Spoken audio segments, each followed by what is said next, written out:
Magandang araw mga kaibigan. Bigyan natin ng reaction, opinion itong post ng unofficial Bato Solid Supporters. Pahayag ito ni ex-Congressman Joey Salceda tungkol sa pag-anunsyo na ni BP Sara ang pagtakbo sa 2028. Sabi niya, naniniwala ang dating mambabatas na si Joey Salceda na dapat ay hinayaan muna ni Vice President Sara Duterte na manawagan ang taong bayan na tumakbo siya sa pagkapangulo bago siya mag-anunsyo ng kanyang intensyon na maging Pangulo ng Pilipinas. Parang wala yatang pakiramdam ang mambabatas na ito. Bingi, bungol, na walang panawagan ng taong bayan, ng mga DDS. Sinong mananawagan? Natatakbo siya? Ang mga Marcos loyalist? O ang mga kakamping?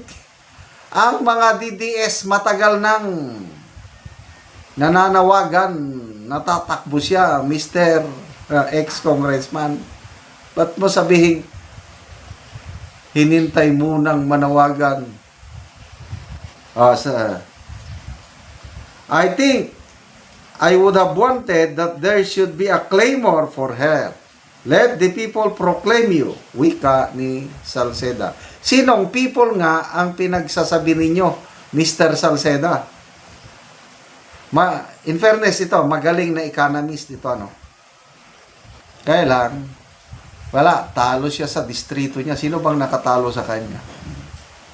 Kaya lang, pagdating sa assessment nito, let the people claymore for you. Mr. Salceda, 3 partisan group ngayon, kung hindi nyo alam. According to WR numero, 34% are mga DDS. 15% Marcos loyalist. 12% mga kakamping, dilawan.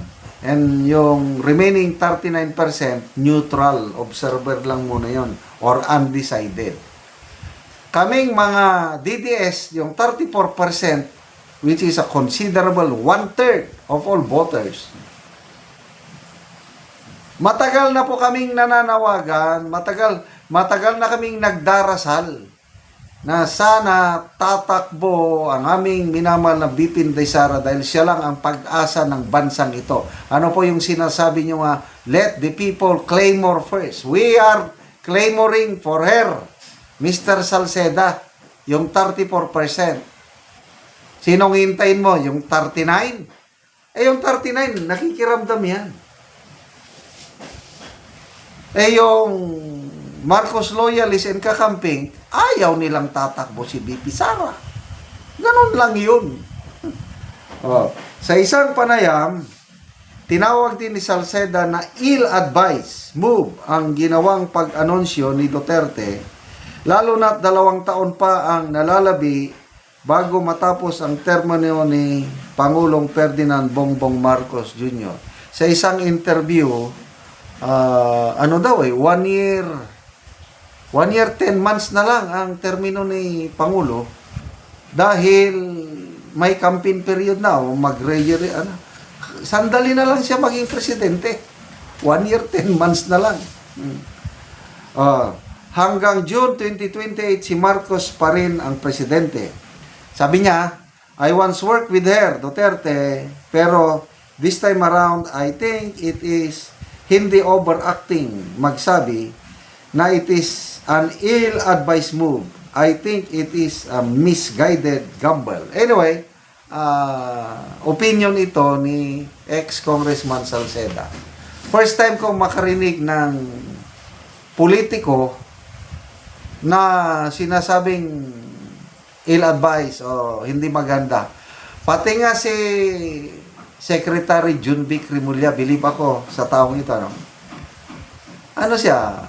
Sport lang siyang lumaban.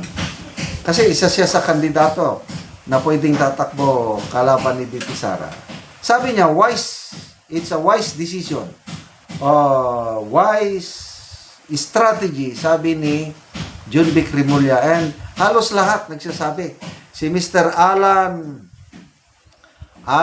Herman, isang batikang political strategist. Sabi niya, it's a wise move. Si Mr. Lito Banayo, ganun ang mga sinasabi nila. Ito lang si Mr. Salceda nagsabi na hindi maganda. I totally disagree. To me, it's a very wise move. It sends strong signal sa mga nanginig na, nag-react na ang kanyang mga kalaban. Kaya nga yung fourth impeachment complaint, di ba may pang-apat, isinampa agad after na nag-declare siya. Sinong nagsampa nun? Lakas CMD. Partido ni Martin Romualdez. Baka nga, sabi ni Congressman Toby Chanco, si Romualdez mismo ang nag-utos na sampahan ng kaso So, parang nangyari lang last year, 4 din na impeachment ang naisampa versus kay VP Sara, at yung fourth impeachment ang isinampa papuntang Senado. Baka ito, yung first 3 impeachment complaint kasi galing sa mga minority. Itong fourth, galing na sa majority. So, baka ito ang kanilang ipasa. Kung makakuha sila ng 1/3. So, granting makakuha sila ng 1/3 of congressman na endorse. So, yun na. Simula na ng bloodbath. Kaya lang, ang tanong, do you have enough number of senators to convict VP Sara? 16. Meron ba kayo? Pakisagot ko Congressman Abante. Kasi si Congressman Abante is very sure. Sabi niya, mas lalo akong na-inspire. Hindi naman na-inspire. Mas lalo akong gagawa ng hakbang, gagawin lahat para daw ma-impeach si VP Sara. Sige. Iba yung ma-impeach, iba yung ma-convict. Ang tanong, do you have 16 senators to convict? Pakisagot ko Congressman Abante. So, good luck na lang sa mga gustong magpatalsik kay VP Sara. Galingan ninyo. Salamat mga kaibigan sa inyong pagsubaybay sa ating channel. Nakakatulong kayo ng malaki sa tribong Talandig ng Bukidnon dahil ang sweldo natin sa channel nito is pantulong po sa tribo. Namimigay tayo ng libreng yero at pako para makapagpatayo sila ng mas maayos na tirahan. Panoorin nyo ang video na ito. So, maing buntag na ako rin ni nanay. So, si nanay, natagaan ni siya gyero. So, dili niya mapasaan tungod kay senior na siya. O, giatod lang ni ganina sa iyang apuhan. So, diri na lang, gisandig na lang. So, mo ni ang among gihatag nga yero sa iyaha. So, nay, maing buntag. Maing buntag sab. O, so, unsay mong masulti nay nga natagaan ka gyero. Sir, salamat yun kayo sa Ginoo nga iyak ang gipadala sa amo manab. Patinaklang gid ko siya tungod kay wala man gid ko ba ako gisaligan. O, si nanay, Ako na siya iba na. nagid kayo. So, pila na imong edad nay? Sa 69 na ako magsitinta na ako karon.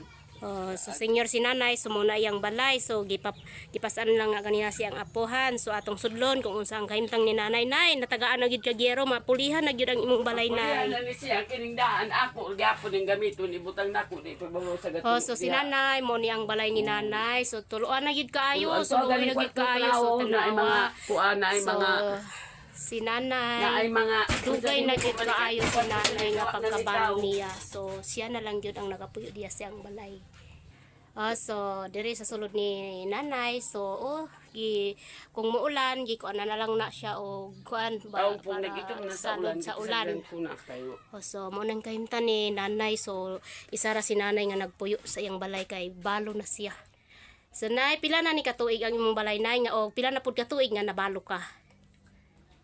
gabayin tinakatuig akong pagkabalo pero kining balay mga pinangayo ko ni dili pa kay ni dugay mga napulo pa kani kato pinangayo ni tanan So mga daot na nay. mga So daot ako ring unsa imong masulti nga yung nga tagaan man kagiyero nay, mapulihan na gyud ang imong balay. Salamat kaayo sa imo sir kahulog ka sa langit sa amo mapulihan na gyud ning amo akong balay maarang-arang na ni og mapuy-an ko na gyud.